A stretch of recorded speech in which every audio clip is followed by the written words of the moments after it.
আমরা দেখলাম যে একজন সাধু সন্ন্যাসী তার উপরে রীতিমতো অত্যাচার হয়েছে, তাকে গঙ্গায় স্নান করতে দেওয়া হচ্ছে না, তাকে তার পোস্টারে জুতো মারা হয়েছে, আজকে যে নিয়ে কংগ্রেস রাস্তায় নেমেছিল।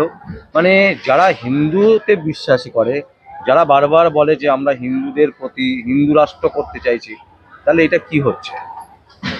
আপনারা বোধহয় ভুলে গেছেন, মোদি আসার পরেই বলেছে হিন্দু খাতরে মে হ্যায়, মানে আমি হিন্দুকে খাতরেতে ফেলবই।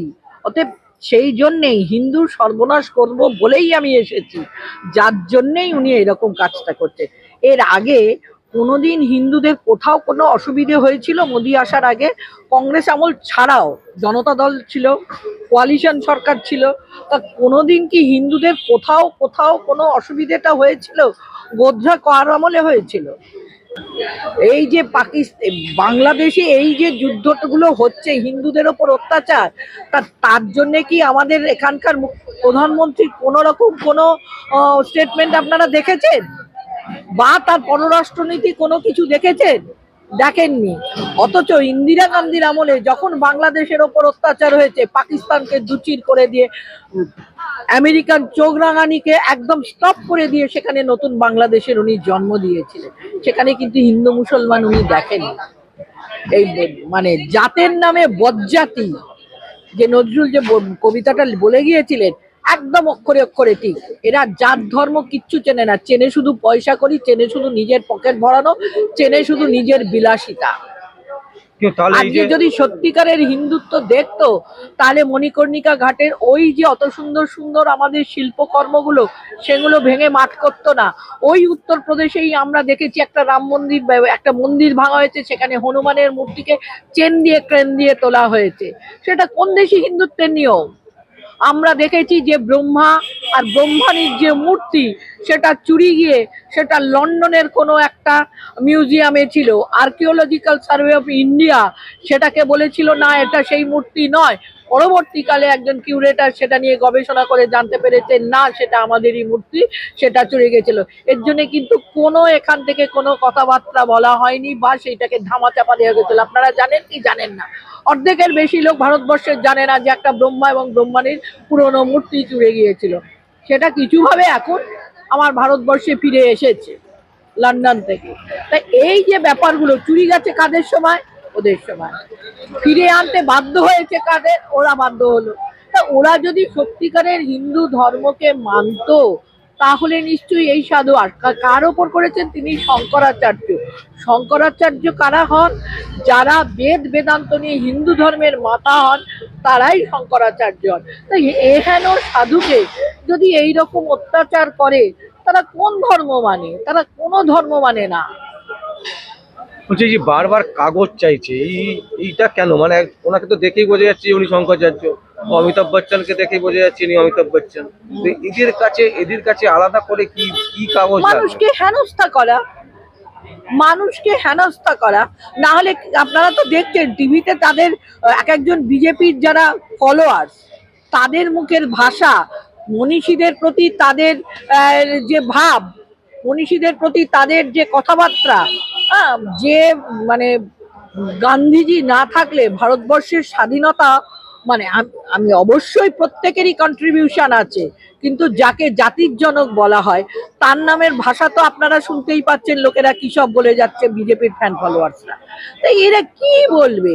এদের উচ্চ থেকে নিচু স্তরের ওই ওই আপনারা দেখেছিলেন কি হীরক রাজার দেশে একটা মেশিন ছিল, মেশিনের মধ্যে ঢুকিয়ে দিয়ে মানুষের মাথায় নানান রকম মগজ ধোলাই করা হতো। এদেরও তেমনি ওই মুরলীধর স্ট্রিট, নাগপুর, ওরা সব মাথায় একটা মগজ ধোলাই করে রাখে। মোহন ভগবত হাফ প্যান্ট পরে স্যালুট ঠুকবে, জয় শ্রীরাম করবে, ওটা ঠিক আছে। হিন্দু ধর্মে কিন্তু হাফ প্যান্ট পরা যায় না। নিয়ম হচ্ছে পুজো করতে গেলে কাঁচা পেরে শাড়ি ধুতি পরে কাঁচা দিয়ে তবেই একটা মানুষ পুজো করতে পারে। সেই নিয়ম কি তারা মানে? মানে না। তাহলে এরা কোন হিন্দু ধর্ম মানে? এরা হচ্ছে বজ্জাতের নামে বজ্জাতি করতে নেমেছে। এরা ওসব ওই কাগজ, ওই যাই বলুন আইডেন্টিটি, কোন সাধু সন্ন্যাসীর আইডেন্টিটি থাকে বলুন তো? সন্ন্যাসী মানে এটা কি? সব ন্যাসী মানে নিজেকে নাশ করা, মানে নিজের আভ্যন্তরীণ যেসব জিনিসগুলো রয়েছে, কাম ক্রোধ মোহ মাৎসর্য, সমস্ত কিছু সেটাকে নস্যাৎ করে দিয়ে জীবসেবায়, শিবজ্ঞানে জীবসেবা করাটাই হচ্ছে সন্ন্যাসীদের লক্ষ্য। তার জন্য আমার কি রইলো কি না রইলো, কি খেতে পেলাম কি খেতে পেলাম না, সেগুলো নিয়ে সাধু সন্ন্যাসীরা চিন্তা করবে? তাহলে কি ধরনের সাধু সন্ন্যাসী তারা হবে? কিভাবে আমাদের হিন্দু ধর্মকে তারা এগিয়ে নিয়ে যাবে? এটা তো বেদ পুরাণ সমস্ত কিছু উল্টে পাল্টে দেবে এরা। এরা একটাই মাত্র জাতি যারা ভারতবর্ষটাকে নষ্ট করে দিতে পারে, সেটা হচ্ছে গুজরাটের এই বেনিয়া প্রজাতিরা। এবং এই বেনিয়া প্রজাতিরাই এখন আমার ভারতবর্ষকে শোষণ করে যাচ্ছে। শাসন তো করছে না, শোষণ করে যাচ্ছে, যার জন্য এরা ধর্ম লয় কিচ্ছু মানে না।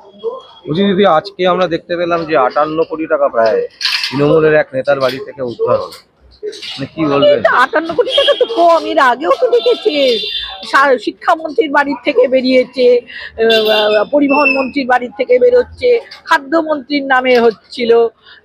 এরা তো হচ্ছে একটা চোরেদের একটা রাজত্ব। এটা তো গণতন্ত্র এখানে চলে না, এখানে হচ্ছে স্বেচ্ছাচারতন্ত্র এবং রাজতন্ত্র চলে, লুটে পুটে খাওয়ার তন্ত্র চলে। এবং সেটাই ওই 30-এর হরিশ চ্যাটার্জি স্ট্রিট থেকে যা নির্দেশ হয়, সেই নির্দেশে ওই একদিন দোলা সেন বলে দিয়েছিলেন 25 রেখে 75% দিয়ে দিন, তাহলেই আপনি গঙ্গা জলে ধোয়া হয়ে যাবে। যে ওইটা না দেয় তারই নামে ওইসব হুলিয়া জারি হয়, তারাই যায়। এবং ওই 75-এর বকরা বোধহয় দিল্লিও পায়, যার জন্য যখনই না পায় তখনই ওই একটা করে ধরে আর এইসব পায়। আর কি হবে? আর এটা তো প্রথম থেকেই জানা যে এই চাকরি চুরির টাকাগুলো কোথাও না কোথাও তো গেছে। এত লোক যে চাকরি পেয়েছে, যারা মানে এলিজিবল নয়, সেই সব ক্যান্ডিডেটরা যারা যে চাকরি পেলো, তারা নিশ্চয়ই টাকা পয়সা দিয়ে পেয়েছে, সেই টাকা পয়সাগুলো গেল কোথায়? এইরকম এদের বাড়িতেই আছে। তা এবং সেইগুলোকে সাধু সাজিয়ে রেখেছিল এতদিন। এখন আর যেহেতু সামনে ভোট আসছে, এখন সেইগুলো নিয়ে নাড়াচাড়া করে যদি ভাগ বাটোয়ারা করে আবার কিছু পাওয়া যায়, এই আর দিদি, আমার শেষ প্রশ্ন যেটা হচ্ছে ফাইল মামলা, যেটা সুপ্রিম কোর্টে অলরেডি পেন্ডিং পেন্ডিং রয়েছে। আছে, ওটা কি আদৌ কিছু হবে? মানে কি মনে হচ্ছে? আপনি তো একজন আইনের মানে স্টুডেন্ট বলতে পারেন, জাস্টিস, আইন নিয়ে পড়াশোনা করেন। অবশ্যই স্টুডেন্ট আমি। হ্যাঁ, justice denied, justice delayed, justice denied, এর বাইরে আমি কিছু বলবো না। জাস্টিস ডিলেড, জাস্টিস ডিনাইড, এর বাইরে আর আমি কিছু বলবো না। আর কংগ্রেস যে মুভমেন্ট করার চেষ্টা করছে, মানে কংগ্রেস এটাতে মুভমেন্ট করছে তো, হ্যাঁ করছে তো, প্রতিটা কিন্তু ক্ষেত্রেই তো করছে। আজকে দেখুন, ওই হিন্দু ধর্মের ধারক বাহকরা কেউ নামেননি। এত গর্জে ওঠেন যিনি দুর্গা আঙ্গন করতে গেলেন, উনি জগন্নাথের মন্দির করলেন, কয়েকশো কোটি টাকা ব্যয়, ওই তিনিও আজ রাস্তায় নামেননি যে এটা অন্যায় হয়েছে বলে। যুবরাজ দাঁড়িয়ে দাঁড়িয়ে গালমন্দ করে যান, তিনিও আজ কিন্তু উত্তরপ্রদেশের এই ঘটনার বিপক্ষে উনি যান। কারণ কি? সবই তো সেটিং তত্ত্ব। সব জায়গায় সেটিং করে গেলে কি হয়? সাধারণ মানুষ বুঝতে পারছে যে বিকল্প ব্যবস্থা অবশ্যই তারা খুঁজে বের করে নিয়েছে, কারণ জানে যে কংগ্রেস ছাড়া আর দেশের বিকল্প নেই।